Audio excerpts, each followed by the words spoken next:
What's up, folks? Welcome back to TacticalTortoise. My name is Trevi, and we're doing another Getting Started in 40k video, this time about the horrifying mechanical menace of the Necrons. In this video, I'm going to give you an overview on how to get started with the Necrons army and build it from a combat patrol up to a strike force. I'm going to give you some ideas for list builds and some guidelines on units to expand to, discuss some basic tactics for using the army, as well as ways you can build out your collection after the strike force game size. As always, with these getting started videos, this is meant to give you a baseline when you are getting into the game and the faction, but if you have preferences on other units that you would prefer to play or archetypes that you want to pursue, go ahead and do that. This is just to give you a good place to start. Now with that, let's dive into this faction and discuss the Necron army. Necrons are a race of aliens who have transformed their bodies into mechanical constructs of varying degrees of intelligence. Millions of years ago, they put their civilization into stasis, hibernating their tens of thousands of colonies spread around the galaxy. Now, in the current state of the 41st millennium, the tumult and conflict of humanity's many wars against their dozens of foes have begun to awaken these tomb worlds, and Necrons appear on planets around the setting where they expand and try to reclaim their lost empire. On the tabletop, Necrons really embody this expansionist philosophy. They have an above-average level of resilience, which allows them to sustain damage and then regenerate themselves to retain control of objectives and beat their opponent on score. Oftentimes, they will use front lines of resilient units or units that are capable of reanimating themselves over and over again onto the battlefield to protect back lines of inordinately powerful artillery and vehicles that they can use to actually deal damage to their targets. Back that up with some access to fast units or repositioning effects like teleportation, and Necrons can give you a wide variety of playstyles with many ways to counterattack their opponent for overcommitting into their difficult-to-kill frontline. Their army ability really assists this game plan. Reanimation protocols allows Necron units to regenerate wounds in each of the Necron player's command phase. This is the beginning of your turn before you score objectives in most mission format. This means that Necrons are often able to return models into their units in order to steal control of objectives away that their opponent might have thought were solidly under their control. In addition, most Necron units tend to have above average defensive stats or strong invulnerable saves, and combined with the ability to regenerate wounds back to themselves are very difficult to kill if you don't have the correct weapon profiles and you aren't able to one-shot them. Many other units in the Necron army also have ways to reanimate their units multiple times, and we'll be discussing this as we talk about our list builds, so utilizing this capacity to regenerate is a big part of the Necron game plan. Now with that, let's talk about getting into the faction at the combat patrol level. I always recommend that new players to the game or new players to a faction get started with a combat patrol because it is a very easy way to learn the core mechanics of the game or the basic mechanics of a new army. Combat patrols feature pre-built lists with a couple different options to swap abilities or objectives around, but you don't have to worry about your unit equipment or your army composition because those are all pre-constructed for you. Like many other factions in the game, Necrons only have a single combat patrol to work with. In this case, this is Amenhotep's Guard. This is actually the contents of the previous edition's starter set, so you may be able to find collections of these models available elsewhere on the internet. In this case, this combat patrol consists of a unit of 10 Necron warriors, a Necron lord, as well as some scarab swarms that come alongside the warriors, 3 Scorpek destroyers, and a vehicle in the form of a Canoptek Doomstalker. Now, while this combat patrol doesn't build a particularly cohesive composition when we start to talk about detachment selection for Necrons, what it does do is give us a good starting point for a wide variety of different list builds. And the nice thing about where we're going to build our list into is that we'll have the flexibility to build into almost any detachment into Necrons just with a single list and maybe a couple minor changes to the unit composition. Now with this, we're going to graduate into Incursion level 40k. This is the 1,000 point level and is the smallest recommended point level that Games Workshop supports that isn't inside a combat patrol. Now at this level, we're going to start to deal with 40k's actual list building mechanics, and with that we have to choose a detachment. Now the detachment that I recommend you go with is actually not inside the Necron Codex. It's a piece of downloadable content listed on the Games Workshop website in their download section called Star Shatter Arsenal. The nice thing about this detachment is that it gives us good synergy with a lot of the units that we include in our combat patrol, and that we can also include inside our incursion as we expand that combat patrol out.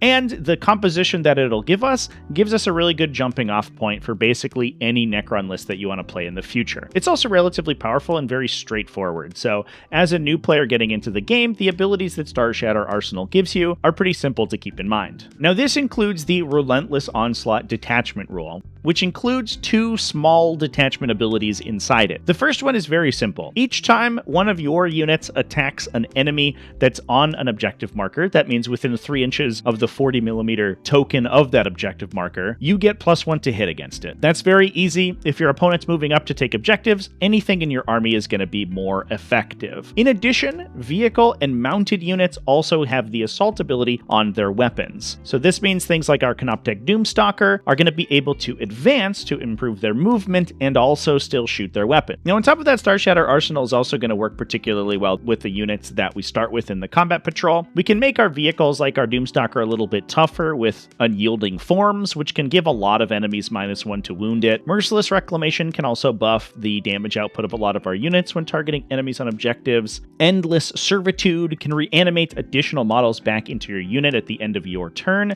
That's going to be very important when we start to talk about our Necron warriors here, for whom reanimation protocols are particularly important, and we'll discuss how to use those to the greatest effect. And almost most importantly, reactive reposition allows you to reposition your models after being shot at by enemies, which can make it so other enemy units can't shoot you, and then you can use your reanimation protocols to regenerate more of your models back into that unit. A lot of what we're going to be trying to do here is keep our units alive for just as long as possible so that they can start to reanimate at the beginning of our next turn. Now, what we've added into this list from the combat patrol is, most importantly here, a Doomsday Arc. These are really, really huge raged attackers, from which a lot of the damage and a lot of Necron builds come. They have a really powerful gun. You can speed them up using the assault bonus from the Star Shatter Arsenal detachment ability. The detachment also has a lot of special benefits for vehicle units, like the ability to go through walls with Dimensional Tunnel, in addition to having that assault. We've also added a unit of Tomb Blades to the army. I recommend that you, in most cases, take particle beamers on most of the models that have access to them. So in this case, especially for the Tomb Blades, I would recommend that. They also gain assault because they're mounted units from the detachment ability, so they're able to move really, really quickly and still fire. They're incredibly fast. They have a scout move, so they're able to move before the game begins to go score objectives for you. And then with the ability to assault, they can advance, shoot their guns, and then they have their own ability to move after shooting, which allows you to move potentially up to 18 inches if you use Chrono Shift to automatically roll a 6 on your advance roll, then shoot their gun, then move after shooting using evasion engrams. That can potentially allow this unit to move up to 24 inches to get almost anywhere on the table that it really needs to. So they synergize incredibly well with the detachment ability, and they're also just a very useful unit to have to act as a forward operator and a utility unit, which is what we call units that we just include for scoring and less for combat purposes, but mostly to score points on objectives. For more combat-oriented stuff, we've also buffed up our Skorpek Destroyer unit with a Skorpek Lord. These guys are good in a lot of different detachments, and they give you a really, really solid piece to counter-attack any enemies that are coming in to try to disrupt our frontline units like our Necron Warriors here. Now, we've beefed up the Necron Warrior unit quite a bit. We've added an additional 10 Necron Warriors, so we can take a big full unit of 20, and then we've added the character, the epic hero Orakan the Diviner. Now, Orakan is largely only taken if you are playing Necron Warriors, but because we start with them with the combat patrol, I think he's a pretty solid place to start. Although, I guess, caveat emptor, he's not very useful in any other units in the faction. He's almost exclusively taken if you're playing these big Necron Warrior units. Now, he is a Cryptek. These are the kind of support characters for a lot of the units in the Necron Codex, and that gives him the ability to attach alongside the Lord that we already have. into a Necron warrior unit. He gives the unit a 4+ invulnerable save, so essentially the 4+ saving throw that these Necron warriors will have as a baseline will almost be immune to armor penetration. So even if your opponent's hitting you with really high armor penetration characteristic weapons, Orokin the Diviner is going to say it's okay, you can take a 4+ save anyway, and you have a 50-50 chance of shrugging any of that damage, which is pretty solid. The other option to make these guys more difficult to kill is a Technomancer. He gives them a Feel No Pain, which allows them to shrug damage on a 5+. The downside is that against multi-damage weapons, the Technomancer is less effective, whereas Orokin is always going to be equally effective against almost any weapon that is higher than AP 0. Now, the Overlord here, we've elected to take with a Resurrection Orb. I think this might require a little bit of modeling based on the Overlord that comes in the Combat Patrol box, so I think it comes with the Tachyon Arrow, but a Resurrection Orb is really easy to model. It's just a circle. Just give that guy a little marble and he'll be okay. If you want him to be shooty, he can take a Staff of Light in addition to that Resurrection Orb, which gives him an okay ranged attack. If you find that he's not really in melee very often, that might be an option. But the other one is a War Scythe, which gives him a very powerful Devastating Wound weapon, and especially since Starshatter Arsenal gives you +1 to hit against enemies on objectives, the fact that the War Scythe is only weapon skill 3, it doesn't really matter that much because he's going to be able to hit on 2s if you are fighting enemies on objectives, which is normally where this unit's going to be. Orokin the Diviner also has a once per game ability to be really, really powerful in melee. He can make his melee profile really strong, and he can automatically Devastating Wounds with all of his melee attacks when he's using that once per game ability. So these guys also act as a bit of a deterrent to enemies coming in and trying to kill your Necron warriors in melee, because the characters can come back and actually kill them relatively effectively. I don't want to say that Necron Lords and Orokin the Diviner are the greatest melee units in the faction, but they are pretty effective, and the Necron Lord will give you some command point economy by making your stratagems cheaper when targeting the Necron warriors, in addition to that Resurrection Orb giving you an additional chance to reanimate the warriors. Now, we want to be reanimating Necron warriors kind of as often as possible because they get the opportunity to reroll the number of models that are regenerated. So we have a pretty good shot at regenerating 2 or 3 models back into this unit every single time we reanimate them. And I should remind you that the Starshatter Arsenal allows them to reanimate at the end of your fight phase, so at the end of your turn, using the Endless Servitude stratagem, and we also get an additional set of reanimation once per game from the Necron Overlord. So we have a lot of opportunities to reanimate this unit. Now, when we're playing an army like this on the tabletop, a lot of what we want to do is try to use our reanimation protocols to make units like these Necron warriors as difficult to kill entirely as possible, and try to keep them in a position where we can use their reanimation to bring them back onto objectives when they're destroyed. If you watched my recent video about starting with Tyranids, we're actually going to be using a lot of the same strategies in this list that starts with these Necron warriors as we are in that one. So let's assume, for example, that we have taken a movement phase and we are moving our Necron warriors up to the center objective to attempt to retain control of them. So we put 3 Necron warriors on the objective in order to control this one. Now, the rest of our Necron warriors can remain out of line of sight. We don't really need to be attacking with them too much because their attack profiles are not that good. We can buff them up a little bit in Starshatter Arsenal, but we're not really worried about that. And it's also important in Necrons in general, to keep your characters outside of your opponent's line of sight.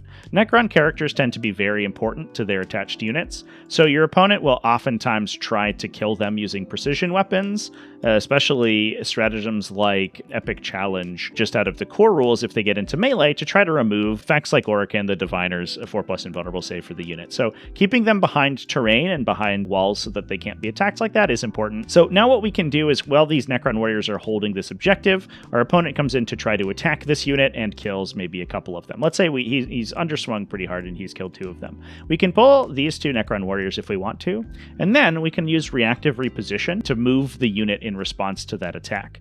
So as long as you set yourself up in the correct position, you can make it so that a roll of basically a 2 or higher gets these models from out of line of sight back to behind this wall where they can no longer be seen, so no further enemy units can attack them. If you're able to do that successfully, then moving back into your turn, your reanimation protocols will activate, and suddenly you can place your models back into coherency with your unit like this. You can also use the Resurrection Orb if you need additional reanimation. And if we've taken a lot of casualties, we can use Endless Servitude to continuously reanimate more Necron warriors back to the unit. So we want to set up a situation where all of the Necrons in line of sight of an objective are killed, and then we can reanimate those remaining ones back onto the objective. You can also do interesting things if your opponent sort of elects to shoot the unit but can't kill it, but is trying to hold an objective for a secondary. You can use reactive position to put your models back on the objective potentially, or if your opponent has set up to control the objective that the warriors are standing on at the end of your turn so that they'll hold it at the beginning of their turn,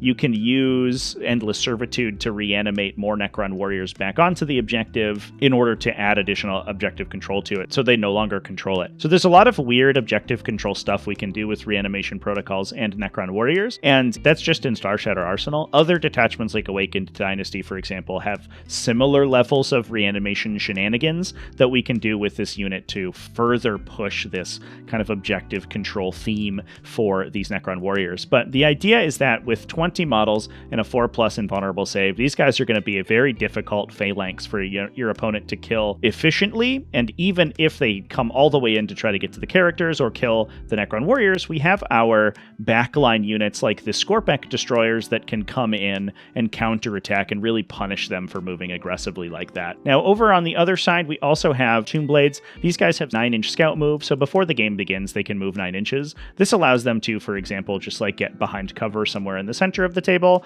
and then they can use their evasion engrams to move forward and make ranged attacks, and then potentially move back to hold objectives. Or if you have secondaries that require you to be in a particular area of the table, we can move them up very aggressively, shoot, and then move them again, for example, to try to get into table quarters or opponent's deployment zone based on the objectives that you've drawn. So they are a very, very useful utility unit, especially in Starshatter Arsenal, which just has a lot of synergy with mounted units like this one.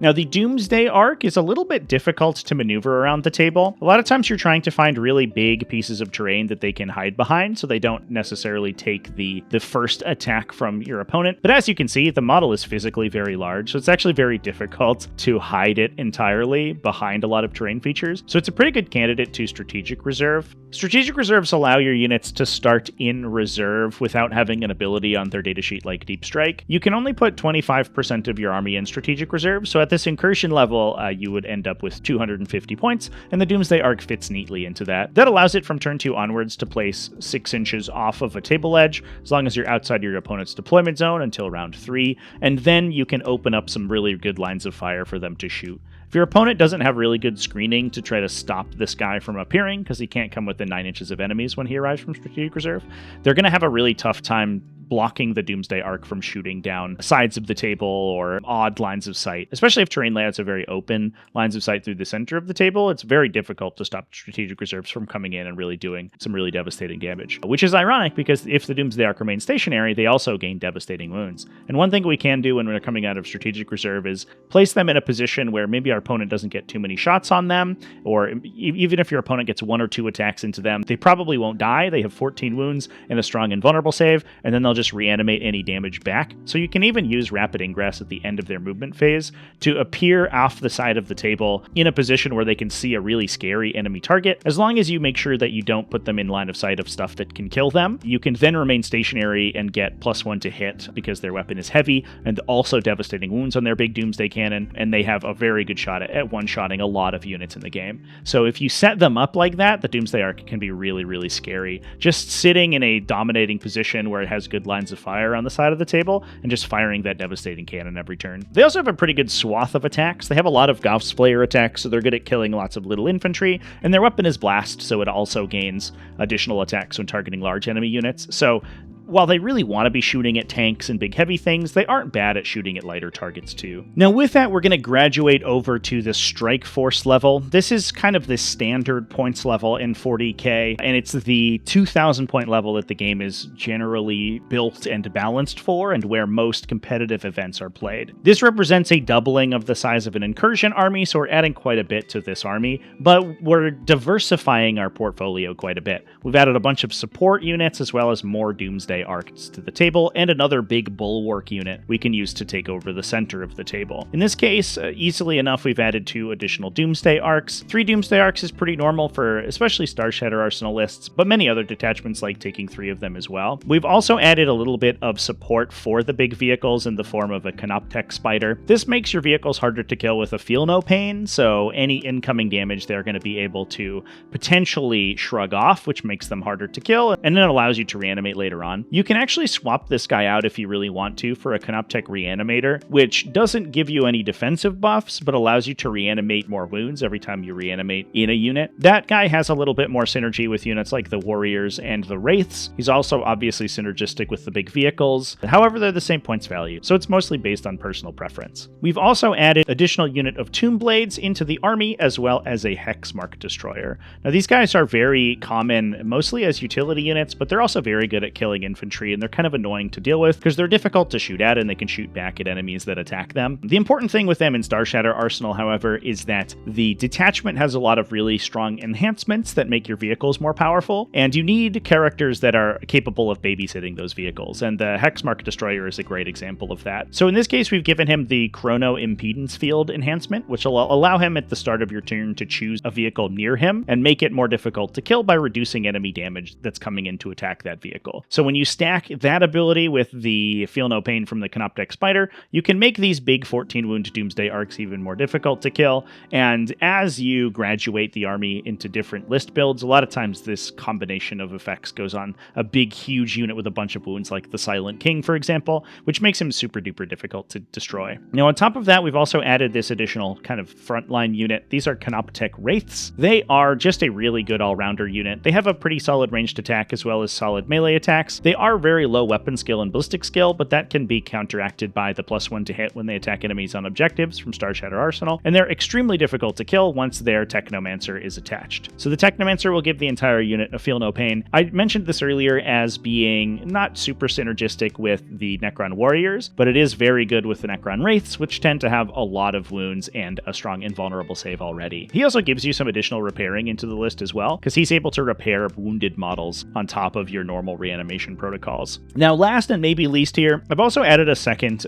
unit of Canoptech Scarab Swarms, just as a utility unit. We have more Cryptechs in the army. Kept Orkin the Diviner with our Warrior unit over here, but we also have the Technomancer now, who's going to be kind of running up into the center. And Scarab Swarms have a particular synergy with Cryptechs, where if they are near a Cryptech unit, they're going to gain an OC value, so they're actually able to take objectives and perform actions. So as long as they're hanging out with our Technomancer and our other Cryptechs, they're actually going to be fairly useful. And if you buy a standard box of Necron Warriors, they come with the Scarab Swarms packaged with them. So if we've bought the Combat Patrol and a second box of Warriors, we should have 6 Scarab Swarms already. If you don't have the Scarab Swarms or you don't want to play them, you can play a Locust Destroyer in here instead, and he's basically doing kind of the same thing. He can just act as a little guy to run around and do some actions and score some points for you. The Scarab Swarms also have a little bit of synergy with the Canoptech Spider too, because the Spider can reanimate additional Scarab Swarms back into the unit. So while these little units of 3 guys oftentimes will just get killed and you won't get the opportunity to reanimate them because they're not that tough, if you do get to spike out and survive with the Scarab Swarm, and they're hanging out with the Canoptech Spider, they're actually going to be able to regenerate, which is kind of cool. Now, when you're playing this list, basically a lot of the same tactics that I described when I was talking about the Incursion list also apply. So we're still going to try to do this objective control manipulation with our big Necron Warrior unit. However, we also have some additional counterpunch that we can use alongside those. The Canoptech Wraiths are beasts, so they are able to move through ruin walls, basically like infantry can. So they're another unit that you can really use to brawl over objectives in the center of the table, and it's very unlikely your opponent is able to kill the entire unit in one go. That said, very much like Orkin the Diviner, the Technomancer is really crucial to the unit, so you never want him to be in danger. So if your opponent has strong melee characters or precision weapons, you always want to keep him out of line of sight. So keeping him behind a wall or behind a piece of ruin terrain, and then just chaining the unit over to him, especially in the early game game when your opponent's coming to attack him is going to be super useful. Keep in mind that the same isn't true for the Scarab Swarms, however. Swarm units are not able to go through ruin walls. They can move over the bases of the ruin terrain, but unlike infantry and beasts, they can't move through the vertical elements for free. So when you're moving them, they're going to have to move around the terrain features. So while these guys are really inexpensive and very useful, they do have some mobility restrictions while they're maneuvering around the table. Now, the best case scenario for this army is that you can set up a position where for all of your vehicles, for example, are in kind of the same spot. So if we can set up a position here, and remember that we can advance these guys and still shoot their guns, where we can get a bunch of vehicles to sort of gain lines of sight from a central point, that we can keep the Canoptech Spider in, as well as our Chrono Impedance Field guy, so he can choose whichever vehicle needs the -1 damage every turn, whichever one is in more danger. That's the best case scenario for this army. That's not always going to be possible, however, just based on the terrain layout and how your opponent has deployed. So if you can't do that, it's not the end of the world. Just set up the Doomsday arc, essentially, that you want to be the most aggressive with, that you want to be brawling with, and set up your defensive utility guys next to that Doomsday arc in order to keep it alive for as long as possible. And then if you have a position where you can get these guys over to another Doomsday arc, if that first one goes down, to buff that one later, that's going to be the best case scenario. Again, don't forget to use strategic reserves to your advantage as well. And you can even set up positions, for example, where you have your Hexmark Destroyer kind of like hovering around the side of the table. Remember that enemies outside 12 inches of him can't attack him, so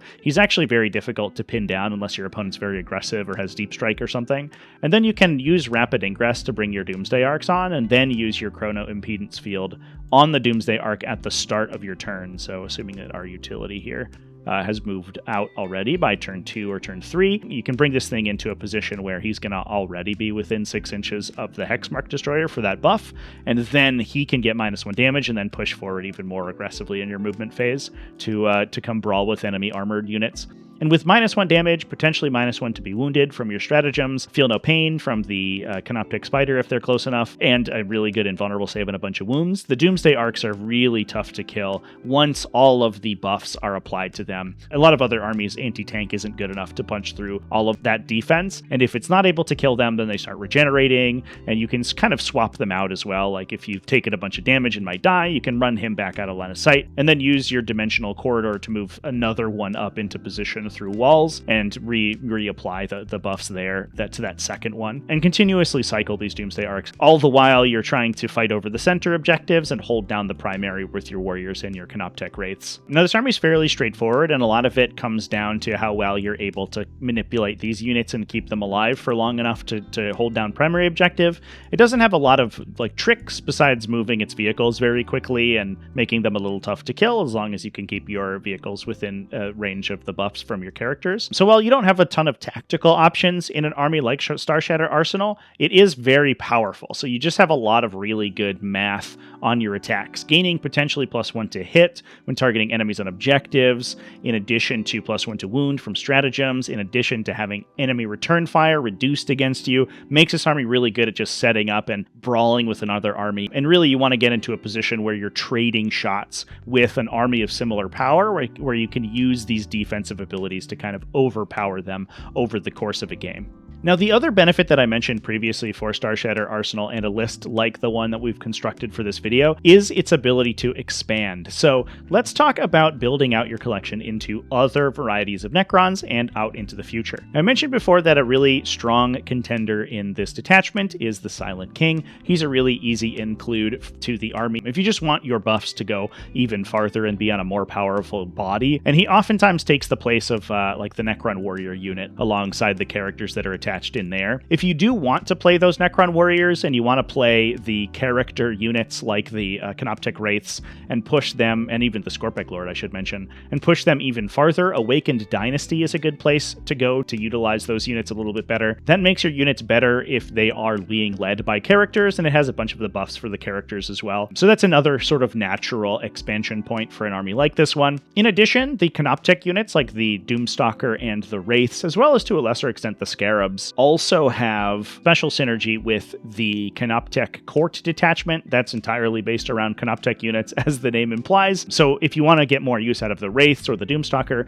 that's another place that you can expand into. And Hypercrypt Legion is a teleporting-focused detachment that really uses strategic reserves and reposition effect to quite an extent, and basically everything in the faction is pretty solid in that detachment, so that's a really good place to go if you want to play a little bit more mobile game plan. And you can even do things like, instead of Orokin the Diviner, attach a Chronomancer to your warriors and get use out of the warriors in that detachment, since it makes them really, really funky at taking objectives away from your opponent. If they don't screen absolutely perfectly, you can play a really powerful objective game with those guys. All the while, you can use Doomsday Arcs to jump around the sides of the table and shoot your opponent. So while the army that we construct out of this combat patrol is a little unfocused, the nice thing about it as a new player is that it gives you a lot of experience with a really good selection of units in the faction that you can then take to basically any other version of Necrons and any other army archetype that you want to play. So it's a really good starting point for the army. But let me know down in the comment section what you think about the armies that we constructed for this detachment, and which detachment in Necrons you're most excited about playing. If you have a faction that you want me to cover on this series, let me know that down in the comment section as well. And thanks for watching all the way to the end of the video. If you want us to help me make these videos, you can do so down below the video by joining my YouTube channel membership. You'll also get early access to these videos when they come out, and you get the same benefits over on Patreon at patreon.com/TacticalTortoise. In addition, I do live stream my games over on Twitch, so you can go give me a subscription over there at twitch.tv/TacticalTortoiseTV. Thanks again for watching. Remember to keep it classy, folks, and have happy wargaming.